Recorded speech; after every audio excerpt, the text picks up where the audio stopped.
jangan simpan emas, nanti kena bayar zakat setiap tahun. Ramai orang cakap macam ni kan?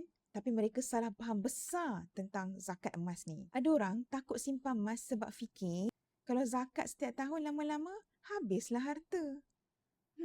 Padahal realitinya terbalik. Pertama sekali, zakat bukannya penalti. Ia adalah perintah Allah. Allah berfirman dalam surah Al-Baqarah ayat 43, dirikanlah solat dan tunaikanlah zakat. Sekarang, cuba fikir secara logik. Kalau harta kita dah tahap sampai kena zakat, itu bermaksud Allah telah bagi kita lebihan rezeki. Bukan semua orang sampai ke tahap itu. Lagipun, zakat hanya 2.5% setahun. Sedangkan emas serpurata naik sekitar 10% setahun.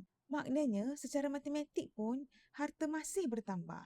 Rasulullah SAW pun pernah bersabda, harta takkan berkurang sebab sedekah. Zakat ni sebenarnya membersihkan harta, menenangkan jiwa dan membawa keberkatan. Emas yang dizakatkan bukanlah emas yang hilang, tapi ia adalah emas yang dijaga oleh Allah. Sebab tujuan kita simpan emas bukan sekadar kaya, tapi kaya yang berkat. Follow saya rapat-rapat untuk simpan emas dengan tenang.